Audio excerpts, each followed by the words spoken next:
Genesis 39 recounts the story of Joseph in Egypt, specifically his time serving in the household of Potiphar, an officer of Pharaoh. Before we start, we'd like to ask for your support.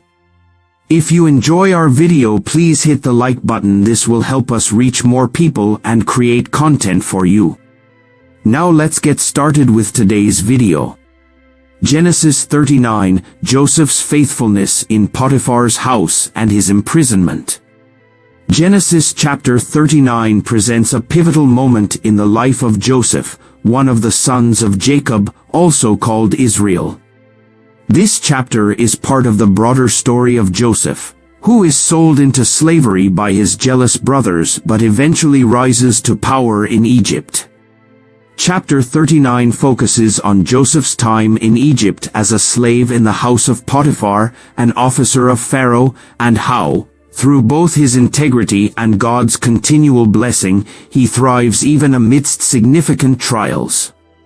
Joseph's arrival in Egypt and rise in Potiphar's house, Genesis 39 verses 1 to 6. Genesis 39 begins with Joseph being brought down to Egypt. His brothers had sold him to a caravan of Ishmaelites, also called Midianites in some parts of the narrative, who were heading to Egypt, and there Joseph was sold as a slave. The person who purchases Joseph is Potiphar, an important figure in Pharaoh's court. Potiphar is described as the captain of the guard, suggesting that he held a high-ranking position, likely in charge of Pharaoh's security forces, a role equivalent to that of a chief bodyguard or military commander. Despite his dire circumstances, we are told that the Lord was with Joseph, a phrase that will recur throughout the chapter. This divine presence results in Joseph's prosperity, even in the role of a slave. Joseph is blessed in all his activities, and soon Potiphar recognizes that God is causing everything Joseph does to succeed. Consequently, Potiphar places Joseph in charge of his entire household, entrusting him with all his possessions and affairs. The Bible emphasizes that Potiphar did not concern himself with anything except for the food he ate, illustrating the level of trust and authority that Joseph held. Joseph's rise to prominence in Potiphar's household is a testament to his personal integrity and the blessing of God. Even in a foreign land and as a slave, Joseph's faithful service stands out, and his success is attributed to God's continual favor. Joseph's temptation and refusal, Genesis 39 verses 7 to 10. As the narrative progresses, we are introduced to a major trial in Joseph's life, his interaction with Potiphar's wife. The text describes Joseph as being handsome in form and appearance, which catches the attention of Potiphar's wife. She begins to solicit Joseph, repeatedly asking him to ally with her, a euphemism for engaging in sexual relations. Joseph's response is notable for its righteousness and integrity. He refuses her advances by pointing out that Potiphar has entrusted him with everything in the house, and to betray that trust by sleeping with Potiphar's wife would be a grievous sin. Joseph's refusal is not just grounded in his loyalty to his master but, more importantly, in his loyalty to God. He says, "How then can I do this great wickedness, and sin against God?" This statement highlights Joseph's strong moral compass and his fear of God, even in a context where his actions might have gone unnoticed by others. Joseph's ethical considerations reflect the biblical principle that sin is ultimately against God, even if it involves wrongdoing against another person. Potiphar's wife, however, is persistent. Day after day, she tries to seduce Joseph, but he steadfastly refuses not only to sleep with her but also to spend time in her presence. His diligence in avoiding temptation is significant, showing that he takes proactive steps to remain above reproach. Joseph's false accusation, Genesis 39 verses 11 to 18. The turning point in the narrative comes when Joseph is put in a situation where he can no longer avoid Potiphar's wife. On one occasion, when none of the other servants are around, Potiphar's wife catches Joseph by his garment and once again tries to seduce him. This time, Joseph does not engage in conversation. Instead, he flees from her, leaving his garment behind in her hands as he escapes the house. This act of fleeing from sin is later echoed in New Testament teachings, where believers are encouraged to flee from temptation. See 1 Corinthians 6 verse 18. Angered and humiliated by Joseph's rejection, Potiphar's wife fabricates a story to accuse Joseph of attempting to assault her. She calls the household servants and presents Joseph's garment as supposed proof of his guilt, claiming that Joseph tried to force himself on her, but fled when she screamed. She later tells her husband the same story, accusing Joseph of betrayal and suggesting that Potiphar is partially to blame for bringing a foreign Hebrew into their household who allegedly sought to mock them. The garment, which earlier in the chapter symbolized Joseph's rise to responsibility when he left it in Potiphar's care, now becomes a symbol of his unjust fall. Just as Joseph's coat of many colors was used by his brothers to deceive their father into believing Joseph was dead, here again, a piece of Joseph's clothing is used to deceive Potiphar into believing Joseph has committed a grave offense. Joseph's imprisonment, Genesis 39 verses 19 to 20. Potiphar's reaction to his wife's accusation is swift and severe. He becomes enraged and has Joseph thrown into prison, the place where the king's prisoners were confined.